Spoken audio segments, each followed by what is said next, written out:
Mapagpalang araw po sa ating lahat. Ako nga po pala si Angela Jen Agner at welcome po sa aking G65 Daily Devotion ni Pastor Russell Ocampo. At ngayong araw po ay February 10, 2025 at ang topic po natin ngayong araw ay Chalcedon Definition. Paano mas makikilala si Kristo? And ang scripture po natin ngayong araw ay Philippians 3 verse 8.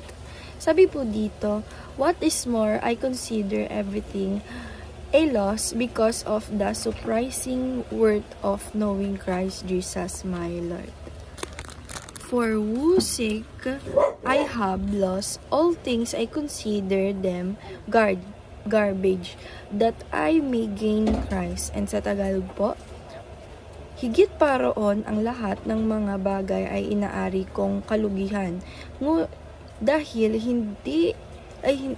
higit sa na kahalagahan na makilala si Kristo Jesus na Panginoon ko, alang-alang sa kanyang tiniis ko ang kalugihan ng hindi ng mga bagay at inari kong basura lamang upang makamit ko si Kristo.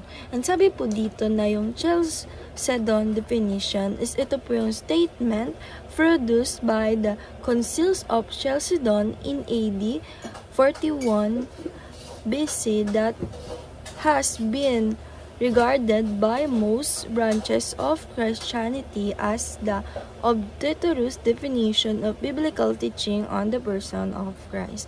Sabi po dito na yung Chalcedon is Jesus Christ is the one person with two nature, divine and human. Sabi po dito na ating Panginoong Jesucristo ay siya po ay isang person but dalawang nature na human and divine. And ang teaching naman po natin ngayong araw ay teaching number 1, Christ is revealed from Genesis to Revelation.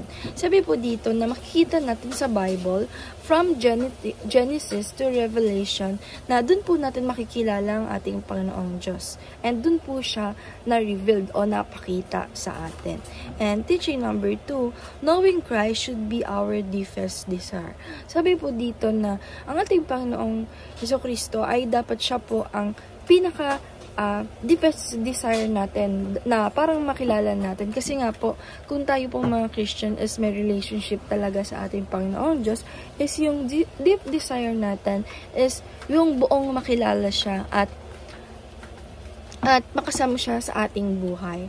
And teaching number 3, benefiting from Christ is not our top priority. Sabi naman po dito na kapag po may relationship tayo sa ating Panginoong Diyos at may deep desire tayo sa Kanya, yung pag-wish natin sa Kanya or hindi lang dapat bine-benefit natin sa buhay natin yung ating Panginoong Diyos or puro lang tayo pray para makapag-benefit sa Kanya is hindi po dapat ayun yung top priority natin. Kundi dapat ang top priority natin is makilala natin ang ating Panginoong Diyos sa buhay natin.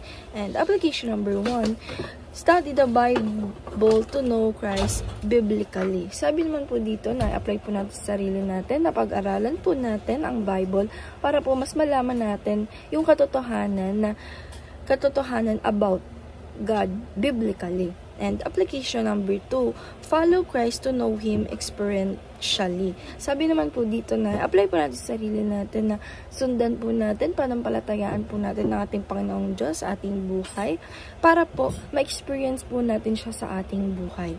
And application number 3, love Christ to know Him relationally. Sabi naman po dito na apply po natin sa buhay natin na mahalin natin ang ating Panginoong Jesucristo para po magkaroon tayo ng deepest desire and relationship sa Kanya. And discussion, why should we consider everything a loss compared to knowing Christ? Para po sa akin, para po sa devotion ng araw na kung i-apply po lang natin ang buhay natin sa makamundong gawain at sa iba pa, ay ito po ay loss sa ating buhay, everything loss sa ating buhay. But, pag nakilala natin ng buong-buo ang ating Panginoong Diyos sa ating buhay, ay matatawag ko po ito na maganda at mapayapang buhay. Dahil nga po, kilala natin ang ating Panginoong Diyos sa ating buhay na pwede natin siya i-surrender yung mga kasalanan natin at yung mga problema natin sa Kanya na nagbibigay sa atin ng mas magandang solution. And ayun lang po ngayong araw. Maraming salamat. God bless.